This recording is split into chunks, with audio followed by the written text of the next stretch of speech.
ask you, did you kill him? Your reading is stronger than that.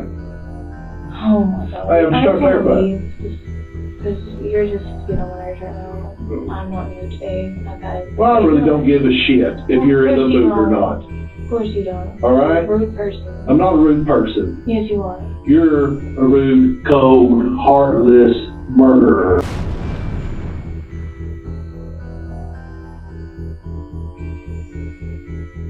Another crazy life story that will grip you. At dawn, a foul smell pulled officers into a tidy Fort Smith home, and out of the house came an old man beaten to death, a red Ford gun, and a tangle of lies. By the time the evidence was laid out, one name stood above the rest: Taylor Elkins. July 11, 2019. A neighbor, startled by a loud thud days earlier and now missing Mr. Dubuis, called for a welfare check. Officers arrive and are struck by something their senses noticed before the forensics: a foul odor, drawers open, valuables missing, but there is no sign of a forced entry. The front door is locked from the outside.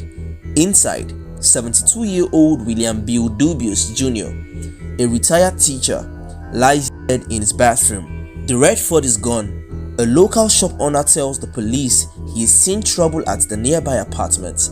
A man named Denton Stringer often has drama there and had even asked the shop owner to call Bill recently.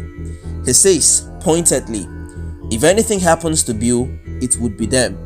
Those words, gossip from the corner store, quickly become a walking lead.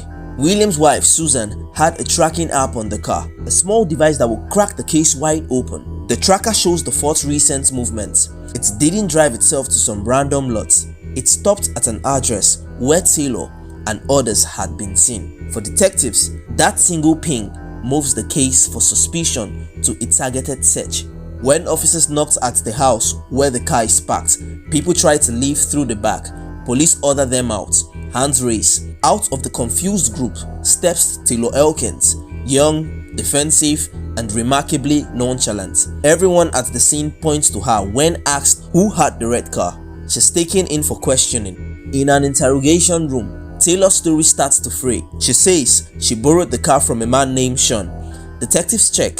Sean was already jailed the week before. When confronted with that contradiction, Taylor stumbles. She knows Bill. She was in the car, but she insists she didn't kill anyone. Later, she will blame a man called Joe.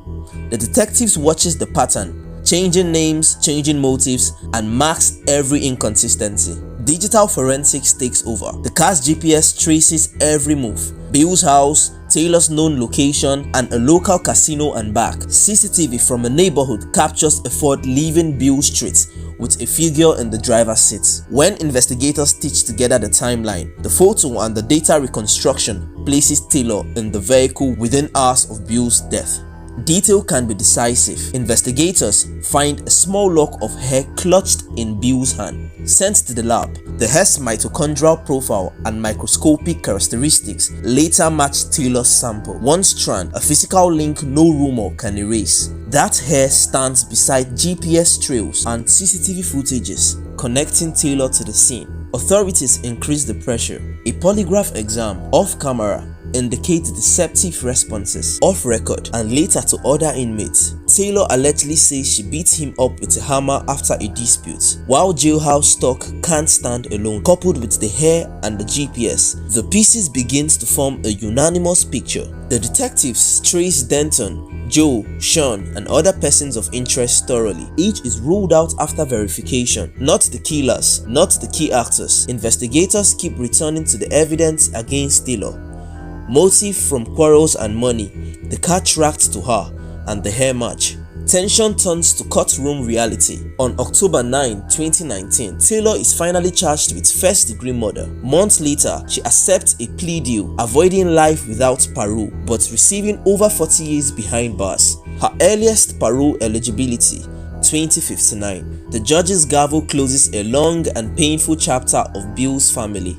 This case started with a smell and missing car, but it ended with digital breadcrumbs, forensic hair, and hard interviews. It's a reminder, small traces can unravel the biggest lies. For the Dubuis family, a teacher is gone. For the community, trust is fractured. For detectives, a methodical match of evidence brought truth to light. If you were stunned by how the smallest clue changed everything, do the right thing now. Subscribe to The Crazy Real Life for more deep forensic reconstructions. Like this video, comment your take below. See you in the next investigation.